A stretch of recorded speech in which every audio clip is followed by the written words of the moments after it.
Hi, இந்த வீடியோவில் நம்ம 7th ஓல்டு புக் டேர்ம் 2ல் இயல் 3 வந்து பார்க்க போகிறோம். ஸோ ஃபஸ்ட்டு டாபிக் வந்து ஏர்முனை அப்படின்ற இந்த பாடலை இயற்றியவர் மருதகாசி அவர்கள். அவர் தான் வந்து ஏர்முனை, அதாவது நெற்கதிர்களை பற்றியும் ஏரியினுடைய அந்த பெருமையை பற்றியும் வந்து சொல்லியிருப்பார், ஏர் தொழில் பற்றி சொல்லியிருப்பார். ஸோ இப்போ ஆசிரியர் குறிப்பு பாருங்கள். மருதகாசி அவர்கள் திருச்சி மாவட்டத்தில் உள்ள மேலக்குடி காடு அப்படின்ற ஊரில் வந்து பிறந்தார். திருச்சியில் மேலக்குடி காடு அப்படின்ற இடத்துல பிறந்தார். ஐயம்பெருமாள் மிளகாய் அம்மாள், அவங்களோட பேர் ஐயம்பெருமாள் மிளகாய் அம்மாள் பெற்றோர். திரைக்கவி திலகம் மருதகாசி அப்படின்னு சொல்லுவாங்க. திரைக்கவி திலகம் மருதகாசி. பிறந்த ஆண்டு 1920 1989. திரைக்கவி திலகம் மருதகாசி பாடல்கள் எனும் தலைப்பில் திரைக்கதைகளுக்கு எழுதிய பாடல்கள் தொகுக்கப்பட்டுள்ளன. ஸோ வந்து இவர் எழுதிய பாடல்கள் எல்லாமே வந்து திரைப்பட பாடல்களாக இருக்குது. அது எல்லாமே மருதகாசி பாடல்கள் அப்படின்ற தலைப்பில் வந்து தொகுக்கப்பட்டிருக்கு. பாடல் பாருங்கள். ஸோ இதில் ஒன்றும் இருக்காது, நீங்கள் படித்து பார்த்தீங்கன்னாவே பொருள் புரிகிற மாதிரி தான் இருக்கும். ஏர்முனைக்கு நேரிங்கே வேறு எதுவுமே இல்லை. இதாவது ஏர்முனை, அந்த ஏர் தொழிலுக்கு இணையானது எதுவும் இல்லை. ஏர் உழுவுறதுக்கு இணையாக எதுவும் இல்லை. என்றும் நம் வாழ்வில் பஞ்சமே இல்லை. பூமியிலே மாறியெல்லாம் சூரியனாலே பயிர் பூப்பதும் காய்ப்பதும் மாறியினாலே நாம் சேமமுற நாள் முழுதும் உழைப்பதனாலே இந்த தேசமெல்லாம் செழித்திடுது நம் கையாலே. அதாவது இந்த சூரியனால தான் வந்து பயிர்கள் எல்லாமே வந்து செழிப்பாக வந்து வளருது, மழையினால தான் செழிப்பாக வளருது. அதனால் நம்ம சேமமுறை வந்து உழைச்சோம் அப்படின்னா நம்ம தேசம் வந்து செழிப்பாக இருக்கும். நெத்தி வேர்வை சிந்தினோமே முத்து முத்தாக, அது நெல்மணியாய் விளைஞ்சிருக்கு கொத்து கொத்தாக, பக்குவமாய் அறுத்து அதை கட்டுக்கட்டாக அடித்து பதறு நீக்கி குவிச்சு வைப்போம் முட்டு முட்டாக. அதாவது நெத்தி வேர்வை சிந்தி நம்ம வந்து உழைச்சி அது நெல்மணியாக வந்து காய்ச்சிருக்கு, அதை நம்ம வந்து கட்டி அதை என்ன பண்ணுவாங்க, பதறெல்லாம் நீக்கிட்டு அதை வந்து அடிப்பாங்க. வளர்ந்து விட்ட பருவ பெண் போல் உனக்கு வெட்கமா. ஸோ வந்து நல்லா வளர்ந்து விட்ட அந்த நெற்கதிர்கள்லாம் என்ன ஆகும், இப்படி வளைஞ்சு போயிருக்கும். ஸோ அது வந்து பருவ பெண் மாதிரி வந்து நீ வெட்கப்பட்டு தலைகுனிறியா, தலைவணைஞ்சு சும்மா பார்க்கிறியே தலையின் பக்கமா, இது வளர்த்தி விட்ட தாய்க்கு தரும் ஆசை முத்தமா. ஸோ இது வந்து வளைஞ்சு எங்கள் நிலத்தை வந்து தொடுற மாதிரி இருக்கும். அப்போ வந்து இந்த நிலத்துக்கு வந்து நீ முத்தம் கொடுக்குறியா, அதாவது இந்த நிலம் தானே உன்னை வளர்த்துச்சு, அதனால அந்த தாயா நினைச்சோ அதுக்கு முத்தமிடுறியா அப்படின்னு சொல்கிறாரு. என் மனைக்கு வர காத்திருக்கும் நீ என் சொத்தமா, அதாவது வர காத்திருக்கும் நீ வந்து என் வீட்டுக்கு வரக்கூடிய செல்வம் தான் இந்த நெல் கதிர்கள் அப்படின்னு சொல்லி பாடியிருக்காரு.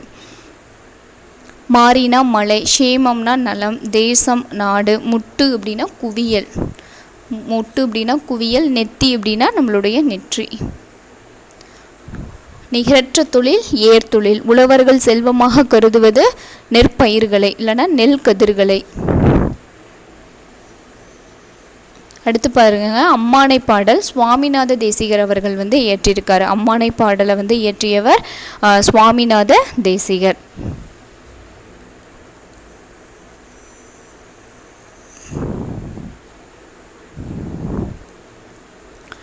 சிறப்பு நயம். அம்மானை அப்படின்றது ஒரு வகை காய் விளையாட்டு. ஸோ அம்மானை அப்படின்றது வந்து என்னது, ஒரு வகையான காய் விளையாட்டு. இது பெண்கள் விளையாடுவதற்குரியது. ஸோ பெண்கள் விளையாடுறது தான் அம்மானை அப்படின்ற ஒரு விளையாட்டு.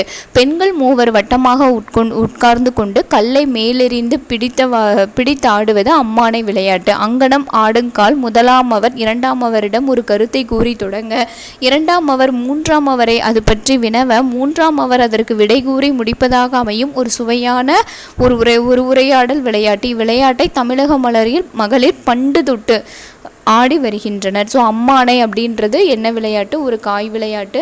அது பெண்கள் விளையாடுவதற்குரியது. 3 பேர் அதில் விளையாடுவாங்க. அதில் ஃபஸ்ட்டு இருக்கிறவங்க வந்து ஒரு கருத்தை வந்து ஃபஸ்ட்டு இருக்கிறவங்க சொல்ல, இரண்டாம் அவர் அதை பற்றி வந்து மூன்றாம் நபரிடம் வினவ, மூன்றாவது அவர் அதற்கான வந்து விடையை வந்து சொல்லக்கூடிய ஒரு உரையாடல் விளையாட்டு. அதுதான் வந்து அம்மானை. நான்முகன் மறைகளை படைத்தவனாகவும் மறையை அறிந்தவனாகவும் இருந்து பிரணவ பொருளை பற்றி தெரியாததனால் முருகப்பெருமான் நான்முகனை சிறையில் அடைத்த செய்தியை இவ்வம்மானை கூறுகிறது. ஸோ இந்த அம்மானை பாடலில் என்ன சொல்லியிருக்காங்க அப்படின்னா, நான்முகன் வந்து மறைகளை வந்து படைத்தவன், மறையை அறிந்தவன் அப்படின்னா இருந்தும் அவனுக்கு அந்த பிரணவ பொருள் பற்றி தெரியாததுனால முருகப்பெருமான் வந்து அவரை வந்து சிறையில் அடைச்சிட்டாரு. நான்முகனை சிறையில் அடைத்தவர் யாருன்னு கூட கொஷின் அப்படின்னு கேட்கலாம். ஸோ வந்து முருகப்பெருமான் வந்து நான்முகனை வந்து சிறையில் அடைச்சிட்டாரு. என்ன காரணத்துக்காக? பிரணவ பொருள் பற்றி அவருக்கு வந்து தெரியாததுனால. அந்த நான்முகன் வந்து மறைகளை படைத்தவன். நான்முகன் அப்படின்றவன் மறைகளை வந்து படைத்தவன், மறையை அறிந்தவன். அவனுக்கு வந்து பிரணவ பொருள் வந்து தெரியல, அதனால சிறையில் அடைக்கப்பட்டான். முருகப்பெருமான் சிறந்தவன், யாவும் அறிந்தவன் என்பது இப்பாடலின் மூலம் உணர்த்தப்படுகிறது. திருச்செந்திர் கலம்பகம் எனும் இந்நூலை இயற்றியவர் ஈசான தேசிகர் என்னும் சுவாமிநாத தேசிகர். ஸோ வந்து அவருடைய பெயர் வந்து பார்த்திங்கன்னா ஈசான தேசிகர் அப்படின்ற சுவாமிநாத தேசிகர். திருச்செந்திர் கலம்பகம். திருச்செந்திர் அப்படின்னா திருச்செந்தூரில் எழுந்தருளி உள்ள முருகப்பெருமானை பற்றி பாடுவது. ஈசான தேசிகர் என்பது அவருடைய சிறப்பு பெயர். ஈசான தேசிகர் அப்படின்றது சிறப்பு பெயர். அவருடைய இயற்பெயர் சுவாமிநாத தேசிகர். தாண்டவமூர்த்தி என்பாருக்கு மகனாக பிறந்தார். இவர் மயிலேறும் பெருமாள் என்பாரிடம் கல்வி கற்றார். ஸோ வந்து இந்த சுவாமிநாத தேசிகர் யாரிடம் கல்வி கற்றார்? மயிலேறும் பெருமாள் அப்படின்றவர்கிட்ட கல்வி கற்றார். இவர் திருவாவடுதுறை ஞான தேசிகராகிய அம்பலவான தேசிகமூர்த்திக்கு தொண்டராய் இருந்தார். ஏறத்தாழ 150 ஆண்டுகளுக்கு முன்பு வாழ்ந்தவர். இவர் வந்து யாருக்கு? திருவாவடுதுறை ஞான தேசிகராகிய அம்பலவான தேசிகமூர்த்திக்கு தொண்டராக இருந்தவர். தேசிகமூர்த்திக்கு இந்த சுவாமிநாத தேசிகர் அப்படின்னா மயிலேறும் பெருமாள் அப்படிங்கிறவர்கிட்ட கல்வி வந்து கற்றாரு. யாருக்கிட்ட வந்து தொண்டராக இருந்தார் அப்படின்னா தேசிகமூர்த்தி அப்படிங்கிறவருக்கு வந்து தொண்டராக வந்து இருந்திருக்காரு. நூல் குறிப்பு: திருச்செந்திர் கலம்பகம் 96 வகை சிற்றிலக்கியங்களில் ஒன்று. 96 வகை சிற்றிலக்கியங்களில் ஒன்று தான் வந்து திருச்செந்திர் கலம்பகம். களம் கூட்டல் பகம். களம்னா 12. இதெல்லாம் நம்ம ஆல்ரெடி பார்த்துருக்கோம். களம்னா 12, பகம்னா 6. ஸோ இந்த 12 + 6 18 உறுப்புகளை கொண்டது தான் வந்து கலம்பக பாடல். கலம்பகம் அப்படின்னாவே 18 உறுப்புகளை கொண்டது. 18 அப்படின்னாவே 8ன்னு அர்த்தம். 18 உறுப்புகளை கொண்டது. மேலும் பல்வகையான வகைகளும் கலந்திருப்பதனால் இந்நூல் கலம்பகம் எனவும் பெயர் பெற்றது. 18 உறுப்புகளில் ஒன்றாகிய அம்மானை என்னும் பகுதி ஈண்டு பாடு பகுதியாக இடம்பெற்றுள்ளது. ஸோ வந்து அந்த 18 உறுப்புகளில் ஒரு உறுப்பாகிய அம்மானை பற்றி பாடுறது தான் இந்த பாடல். இது எந்த நூலில் அமைஞ்சிருக்கு அப்படின்னா திருச்செந்திர் கலம்பகம் அப்படின்ற நூலில் வந்து அமைஞ்சிருக்கு. பாடல் பாருங்க. வீரன் நெடு வெல்வேல் வியன் செந்தில் எம்பெருமான் பாரில் உயிரெல்லாம் படைத்தனன் கான் அம்மானை பாரில் உயிரெல்லாம் படைத்தனனே யாமாகில் ஆரணங்கள் 4 அறிவனோ அம்மானை அறிந்து சிறை அயனு காக்கினன் கான் அம்மானை. அதாவது ஒளி பொருந்திய நெடிய வேலை ஏந்திய வீரனும் பெருமை பொருந்திய திருச்செந்தூரில் விளங்குபவனும் ஆகிய முருகப்பெருமான் உலகில் உள்ள உயிர்களை எல்லாம் படைத்தான். அதாவது வீரன் நெடு வெல்வேல், அந்த வேலை கொண்டவன், அந்த வேலை வச்சிருக்கக்கூடிய செந்தில் எம்பெருமான் பாரில், இந்த பார்னா உலகம், இந்த உலகத்துல எல்லாம் உயிரெல்லாம் படைத்தனன் கான் அம்மானை பாரில் உயிரெல்லாம் படைத்தனனே. உலகில் உள்ள உயிர்களை எல்லாம் படைத்தான். உலகில் உள்ள உயிர்களை எல்லாம் படைத்தவனே ஆனாலும் அவன் நான் மறைகளையும் அறிவானோ. அவன் இவற்றையெல்லாம் அறிந்தே நான்முகரை சிறையில் இட்டனன். இதெல்லாம் அவனுக்கு தெரிஞ்சதுனால தான் அந்த பிரணவ பொருள் தெரியாத அந்த நான்முகனை வந்து சிறையில் வந்து அடைச்சிட்டான். ஸோ இந்த பாடல் வந்து இயற்றியவர் சுவாமிநாத தேசிகர். அம்மானை என்பது பெண்கள் விளையாடும் விளையாட்டு. அம்மானை பாடலில் போற்றப்படும் தெய்வம் எந்த தெய்வம்? முருகன். முருகனை தான் வந்து பெருமையாக சொல்கிறாங்க. முருகனுக்கு எல்லாமே தெரியும், அதனால தான் நான்முகனை வந்து முருகப்பெருமான் வந்து சிறையில் அடைச்சிட்டாரு அப்படின்னு சொல்கிறார். முருகனால் சிறையிடப்பட்டவன் நான்முகன். நெசவு தொழில் பற்றி சொல்லியிருப்பாங்க. அதில் பாயிண்ட்ஸ் ஒன்றும் இருக்காது. பூக்களில் சிறந்த பூ பருத்தி பூ அப்படின்னு சொன்னவர் நிறைய டைம் கொஷினில் கேட்டிருக்காங்க. பூக்களில் சிறந்த பூ பருத்தி பூ அப்படின்னு கூறியவர் திருவிக அவர்கள், திருவி கல்யாண சுந்தரனார் அவர்கள். நெசவில் வந்து பார்த்திங்கன்னா நிறைய வகை இருக்குது. தறி நெசவு, விரல் நெசவு, மேல்நோக்கு நெசவு, கீழ்நோக்கு நெசவு அப்படின்னு சொல்லி நிறைய நெசவு இருக்குது. தறி நெசவு, விரல் நெசவு, மேல்நோக்கு நெசவு, கீழ்நோக்கு நெசவு. பஞ்சிலிருந்து நூற்கப்படும் நூல் எண் 10, எண் 20, எண் 40, எண் 60, 80, 100, 120 என அதன் மென்மைத்தன்மைக்கு ஏற்ப பெயரிட்டு அழைக்கின்றோம். அந்த நூலினுடைய எண்ணெலாம் வந்து எதை வச்சு சொல்கிறாங்க அப்படின்னா மென்மை, அது எப்படிலாம் அது மென்மையாக இருக்கும் அப்படிங்கிறதுக்காக வச்சு சொல்கிறாங்க. பாவு நூல் ஊடை நூல் இணைந்து கலிங்கம் என்னும் ஆடை உருவாகிறது. சேலை வேட்டி சட்டை துண்டு என நூல் பல்வேறு வடிவங்களை பெறுகின்றது. அந்த பாவு நூல் ஊடை நூல் இது ரெண்டும் சேர்ந்து தான் கலிங்கம் அப்படின்ற ஆடை வந்து உருவாக்கப்படுகிறது. கலிங்கம் என்ற ஆடை எந்த 2 நூல் இணைகிறதுனால, பாவு நூல் ஊடை நூல், அந்த 2 நூல்களும் இணைந்து கலிங்கம் அப்படின்ற ஆடை வந்து உருவாக்கப்படுகிறது. காஞ்சி ஆரணி மதுரை கோவை பரமக்குடி சின்னாலப்பட்டி ஈரோடு சென்னிமலை உறையூர் திருப்புவனம் முதலிய ஊர்களில் கைத்தறி நெசவு இன்றும் நடைபெறுகிறது. திருப்பூர், இது இந்த பாயிண்ட் ரொம்ப ரொம்ப இம்பார்ட்டன்ட். எது என்னென்ன ஃபேமஸ்ஸு? திருப்பூர் அப்படின்னாவே பின்னல் ஆடைகள், மதுரை அப்படின்னா சுங்குடி புடவை, உறையூர் கண்டாங்கி சேலைகள், உறையூர் வந்து கண்டாங்கி சேலைகள், காஞ்சினாவே பட்டு, காஞ்சி பட்டாடைகள், சென்னிமலை வந்து போர்வை, சென்னிமலையில் வந்து பார்த்திங்கன்னா போர்வை. இதெல்லாம் வந்து உலகம் முழுவதும் மக்களால் விரும்பி வாங்கப்படுகின்றன. திருப்பூர்னா பின்னல் ஆடை, திருப்பூர் பின்னல் ஆடை, மதுரை சுங்குடி புடவைகள், உறையூர் கண்டாங்கி சேலைகள், காஞ்சி பட்டாடை, சென்னிமலை போர்வைகள். அண்ணல் காந்தியடிகள், பெருந்தலைவர் காமராசர், தந்தை பெரியார், பேரறிஞர் அண்ணா இவங்க எல்லாமே வந்து கைத்தறி ஆடைகளை வந்து அணிந்த தலைவர்கள். அண்ணல் காந்தியடிகள், காமராசர், பெரியார், அண்ணா இவங்க எல்லாரும். குளிரில் வாடிய மயிலுக்கு போர்வை போர்த்திய வள்ளல் பேகன். அதாவது மேடைகளில் பலர் மாலைகளுக்கு பதிலாக கைத்தறி ஆடை போர்த்தும் பழக்கத்தையும் தோற்றுவித்தனர். ஸோ வந்து என்ன பண்ணுவாங்க, அதை சிறப்பிக்கிறதுக்காக, ஒருத்தரை சிறப்பிக்கிறதுக்காக மாலை போடுறதுக்கு பதிலாக பருத்தியாலான போர்வைகளை வந்து போத்தினாங்க. ஸோ அதுதான் வந்து குளிரில் வாடிய மயிலுக்கு போர்வையை போத்தியவர் யார்? வள்ளல் பேகன் அவர்கள். ஆடையில்லா மனிதன் அரை மனிதன், ஆள் பாதி ஆடை பாதி அப்படின்றது என்ன? முதுமொழியா புதுமொழியா அப்படின்னு சொல்லி கேட்கலாம். ஸோ இது வந்து ஒரு பழமொழி. ஆடையில்லா மனிதன் அரை மனிதன், ஆள் பாதி ஆடை பாதி.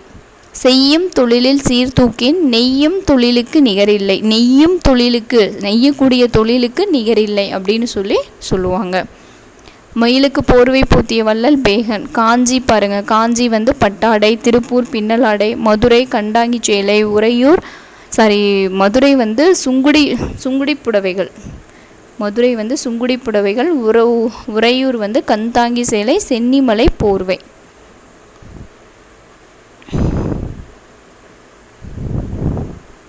ஸோ இந்த லெசன் வந்து ரொம்ப சின்ன லெசன் தான், ஒன்றும் பாயிண்ட்ஸ் ஒன்றும் அதிகம் இருக்காது. இதில் பார்த்திங்கன்னா வினை முற்று பெயர். அடுத்த டாபிக் பாருங்கள், வினை முற்று பெயரச்சம் வினையச்சம். ஸோ இதெல்லாம் ஆல்ரெடி நம்ம பார்த்துருக்கோம். வினை முற்று, ஒரு செயல் வந்து ஃபுல்லாக முற்று பெற்றது அப்படின்னா அது வினை முற்று. ஒரு செயலானது முடிஞ்சிருக்கணும், வந்தான், சென்றான், உண்டான், அந்த மாதிரி வினையானது முற்று பெற்றது சொல்கிறது வினை முற்று. பெயரெச்சம், ஒரு எச்ச வினை பெயரை கொண்டு முடிந்தால் பெயரெச்சம், ஒரு எச்சம் வினையை கொண்டு முடிந்தால் வினையச்சம். அதாவது இப்போது பழுத்த பழம் அப்படின்னா பழுத்த அப்படின்றது ஒரு எச்சம், அது வந்து பெயரை கொண்டு முடியுது. பழுத்த பழம்ன்றது ஒரு பெயர் சொல். அப்போ பழுத்த பழம் அப்படின்றது பெயரெச்சம். ஒரு எச்ச வினை பெயரை கொண்டு முடிந்தால் பெயரெச்சம். அதை வந்து வினையெச்சம் அப்படின்னா வினையை கொண்டு முடிந்தால் வினையெச்சம். எடுத்து வந்தான்,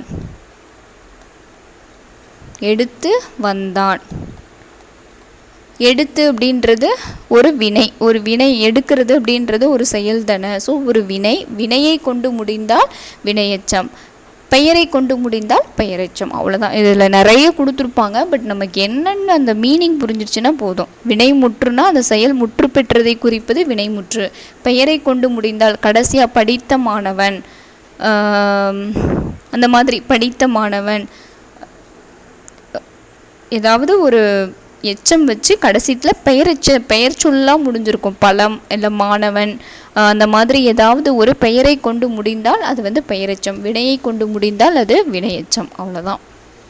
செயல் முடிந்ததனை குறிக்கும் சொல்லே வினைமுற்று. ஒரு செயல் முடிஞ்சிருச்சு அப்படின்னா அதை வந்து வினைமுற்று அப்படின்னு சொல்லுவோம். அது திணை பால் எண் இடம் இது எல்லாத்தையும் வந்து காட்டும். இந்த 4ஐயும் வந்து காட்டும். திணை பால் எண் இடம் 4ஐயும் காட்டும். பழுத்த அப்படின்றது என்னது? முற்று பெறாத வினைச்சொல். ஒரு முற்று பெறாத பழம் எனும் பெயர் சொல்லை கொண்டு முடிகிறதுனால இதை வந்து பழுத்த பழம், அது ஒரு வினைச்சொல், முற்று பெறாத வினைச்சொல், பழுத்த பழம். இந்த எச்ச வினை பெயரை கொண்டு முடிந்ததுனால இது வந்து பெயரெச்சம். எடுத்து வந்தான், இதுதான் இங்கே சொல்லியிருக்காங்க. எடுத்து வந்தான். எடுத்து அப்படிங்கிற அந்த வினை, வந்தான் அப்படிங்கிற சொல்லை கொண்டு முடிந்ததுனால இது வந்து வினை எச்சம்.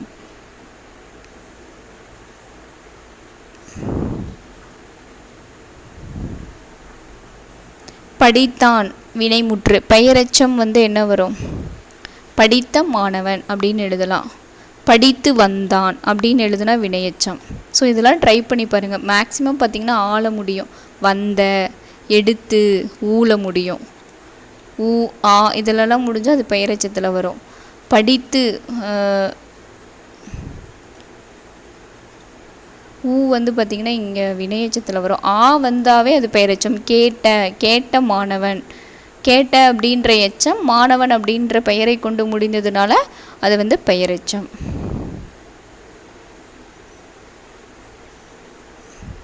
ஸோ இதில் மரபு பிழை கொடுத்துருக்காங்க. இது ரொம்ப ரொம்ப இம்பார்ட்டன்ட். இதெல்லாம் கேட்குறதுக்கு வாய்ப்பு இருக்குது. அவரை பிஞ்சு, வெள்ளரி பிஞ்சு, கத்தரி பிஞ்சு, தென்னம், இப்போ இதெல்லாம் கூட பிஞ்சு மூணுக்குமே நமக்கு தெரியும். தென்னம் குறும்பைன்னு சொல்லுவாங்க, தென்னங்குறும்பை. அடுத்து வாழை கச்சல், மாவடு, மாவடு, வாழை கச்சல். வாழையை வந்து என்னன்னு சொல்கிறாங்க? அந்த வாழை கன்றுன்னு சொல்லுவோம் பார்த்திங்களா, அது அந்த இளமை பெயர் காய். அந்த வாழைக்காயினுடைய அந்த பறித்த உடனே இருக்கக்கூடிய இளமையாக இருக்கிறதுக்கு பேர் வாழை கச்சல், மாவடு. அடுத்து குருவி குஞ்சு, கழுதை குட்டி, மான் கன்று, சிங்கக்குருளை, கோழி குஞ்சு, இதெல்லாம் அந்த கன்றுகள். எருமை கன்று, நாய்க்குட்டி, புலிப்பரல். புலியை வந்து என்னன்னு சொல்லுவாங்கன்னா புலிப்பரல். ஆட்டுக்குட்டி, பன்றிக்குட்டி, பூனைக்குட்டி, கீரிப்பிள்ளை. இதில் புதுசாக இருக்கிறது வந்து பார்த்திங்கன்னா சிங்கம், குருளை. சிங்கத்தை வந்து குருளைன்னு சொல்லுவாங்க. குருளை அப்படின்னா குட்டி, சிங்க குருளை, புலிப்பரல் அப்படின்னு சொல்லுவாங்க. ஒளியில் வந்து பார்த்திங்கன்னா குயில் கூவும், கிளி கொஞ்சும், சிங்கம் முழங்கும், மயில் அகவும், கூகை குளரும். இதெல்லாம் ரொம்ப இம்பார்ட்டன்ட். கூகை குளரும், நரி ஊளையிடும், காகம் கரையும், குதிரை கனைக்கும், யானை பிளிரும். ஸோ இதில் புதுசாக இருக்கிறது கூகை குளரும். அப்பம் தின், நெல் தூற்று. நெல்லை வந்து அடிப்பாங்க பார்த்திங்களா, அதை நெல் அடித்தல்னு சொல்லக்கூடாது, நெல்லை வந்து தூக்குறது, தூற்று. நீர் பாய்ச்சு, காய்கறி அரி, களை பறித்தல், பாட்டுப்பாடு, இலை பறி, பழம் தின், மலர் கொய். மலரை வந்து கொய்யிறது, சாப்பிட்றதுக்கு பேர் மலர் கொய்.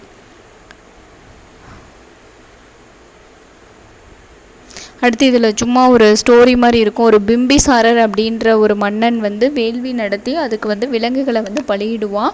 அப்போ அந்த வழியாக வந்த கௌதம புத்தர் வந்து என்ன சொல்லுவார்? விலங்குகளை வந்து பலியிடாங்க, அதுக்கு பதிலாக எண்ணெய் கூட வந்து இந்த தீயில போட்டு எரிங்க அப்படின்னு சொன்ன உடனே அவர் மனம் மாறி இந்த உயிர் பலி செய்கிறத வந்து நாடு முழுவதும் வந்து அவரை வந்து தடை செஞ்சுட்டு அவர் வந்து அந்த செயலை வந்து செய்யாமல் இருப்பார். ஸோ அதுதான் வந்து பிம்பிசாரர் அப்படின்ற மன்னர்.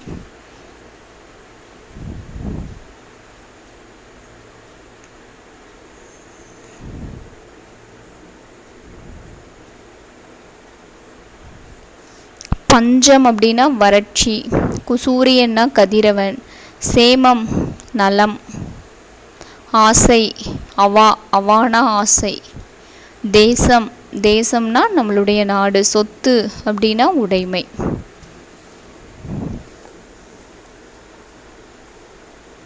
திரைக்கவி திலகம் என பாராட்டப்படும் கவிஞர் மருதகாசி அவர்கள். கலம்பக உறுப்புகள். கலம்பகம், கலம்னா 12, பகம்னா 6. ஸோ மொத்தம் 18 உறுப்புகள். ஈசான தேசிகரினுடைய மற்றொரு பெயர் சுவாமிநாத தேசிகர். திருவிக்காக்குரிய சிறந்த பூ பருத்திப்பூ. நிலைத்த செல்வம் கல்வி. செயல் முடிந்ததனை குறிக்கும் சொல் வினைமுற்று. ஒரு செயல் முடிஞ்சதை சொல்கிறது வினைமுற்று. ஓகே, இந்த லெசன் வந்து ஓவர். ஸோ நெக்ஸ்ட் வீடியோவில் நம்ம டேர்ம் 3ல் 3 லெசன்ஸும் பார்க்கலாம். தேங்க்யூ.